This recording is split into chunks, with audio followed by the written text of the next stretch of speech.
Thank you to Thomas Moreira for these 5 suggestions.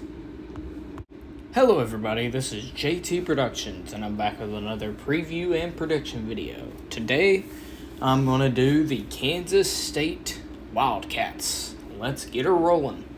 Last season, Kansas State went 8-5, 4-5 in the Big 12, with a win to end the season against a LSU team with no quarterback and a wide receiver playing at quarterback. So, they won 42-20. So, let's look at what my notes say. Well, they lost Skylar Thompson, their custom quarterback that had been there for the last, since I think 2017, if not 2018. Over the last 5 years, they are 61st in recruiting in the country and 9th in the Big 12. That's pretty mediocre, if terrible. 60th, I'm sorry. And 8th in the Big 12. I was reading the wrong one. 60th in the recruiting over the last 5 years in the country. 8th in the Big 12. Still not good, but it's whatever.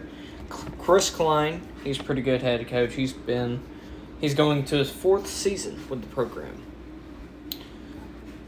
Now, Kansas State, they have not been to the Big 12 championship since they have not won the Big 12 championship since 2003.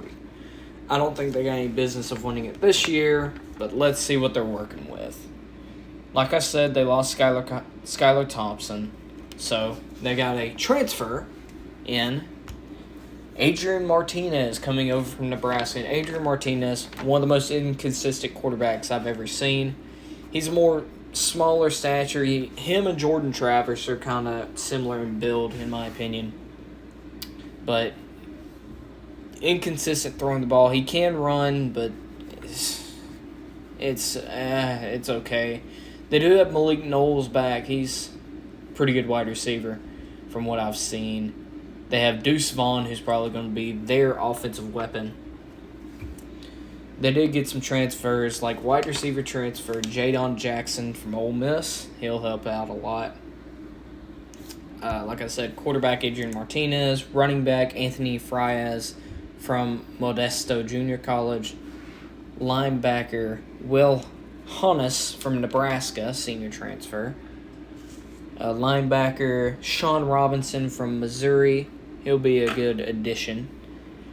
You get defensive back Justice Clemens from Tyler Junior College, safety in Drake Cheatham, graduate transfer coming from Prairie View A&M, safety in Josh Hayes from Virginia, safety in Javoine Carr from Arizona, and defensive back Jordan Wright from Fullerton College. So you get some quality of life transfers, just like I said in Texas Tech's video. If they're quality of life transfers, and if they're able to kind of congeal together, they'll be able to make a difference. Now, will that happen? Well, we'll just have to see. I'll just go ahead and get into the schedule, I guess. Week 1, you play South Dakota. If this was South Dakota State, you'd have to worry more, but South Dakota, no, not really. So I think that's a win. Then you have an SEC team come to town. Missouri, one of the worst SEC teams. I think you'll handle them no problem. An old Big 12 rival, but Missouri, they're not going to be much this year, especially in the beginning of the season. Then you play Tulane. I think this could be a decently close game. Tulane is one of those Group of 5 teams that every time that they play a Power 5 team, they want to absolutely crush their hopes and dreams. But I think you get the win. Deuce Vaughn will be a big factor in these first 3 wins. Then you have a big game at Oklahoma. Oklahoma at this point in the season could have some growing pains with a new coaching staff and a lot of players leaving this past offseason. And I think that you have a good chance of winning this game. And that's why I picked you to win. Deuce Vaughn will be a good player in that. Adrian Martinez has some experience of playing in Norman. He played last year when he was at Nebraska, so he knows a little bit of the players and the caliber of players that are there. So you got to step up at least. Deuce Vaughn's going to could have a field day in this game, especially if Brent Venables' defense is not on the same page. So I think you get a win here, and you start the season 4-0 before playing Texas Tech the next week at home. And I think that's where it comes to an end. Texas Tech, a lot of offense. It's going to come down to the turnover margin.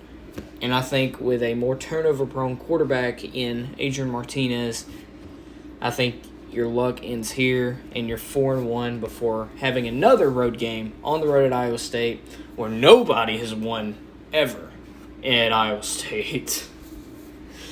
Of course, that's what I've heard, at least.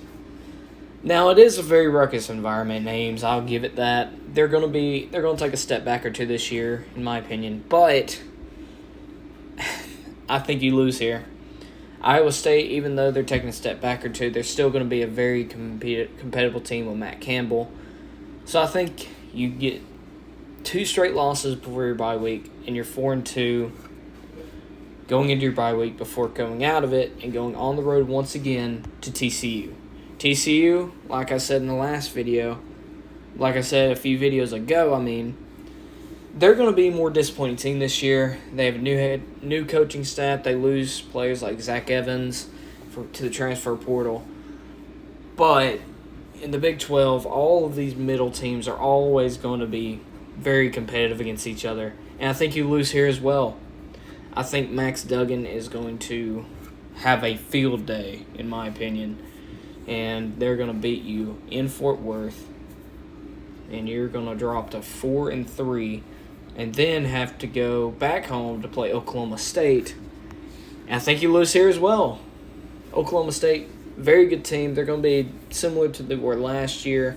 Defense, they may take one step back or two, but I think they'll still be a very competitive team, and I think they get the win. So, you are 4-4 at this point. You stay home and play Texas, who at this point will be a very good team, ranked probably in the top 15 at least. And I think you pull the upset. Deuce Vaughn could have a field day on this game as well. Steve Sarkisian has never been known for his defense. Texas had a problem with second-half defensive collapses last year. If that carries over at all to this year, they could be in trouble in some games. And I think you pull off the upset against Texas. So you're 5-4. Then you have to go on the road to Baylor. You have back-to-back road games at Baylor and at West Virginia. Baylor, very competitive team. Baylor gets a lot of their defense back. Dave Aranda, defensive genius. They have Shapen, their quarterback, who played in the bowl game and a couple of games before the end of the season, back. If their offense is rolling at all, they're going to be a very dangerous team. And I think you drop this one to them in Waco. I think that Baylor's just a better team than you, and you go to 5-5 before going on the road to Morgantown to take on the Mountaineers.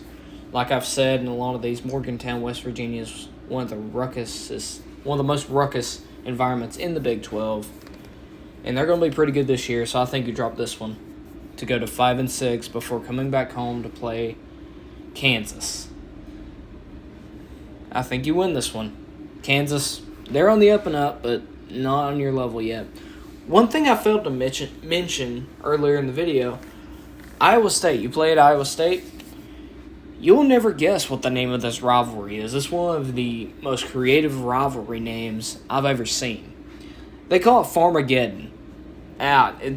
It's crazy, dude. Like, I guess because both states are known for corn, I guess, and farms, but that's one of the more creative rivalry names. Anyways, I'll stop rambling. Thank you all so much for watching. Hope you all enjoyed. Kansas State going to a bowl game takes a little bit of step back. When you lose some players like Skylar Thompson, a accomplished quarterback, and try to replace him with a turnover-prone quarterback, it ain't going to work all the time. But thank you all. Hope you all enjoyed. Go Dogs.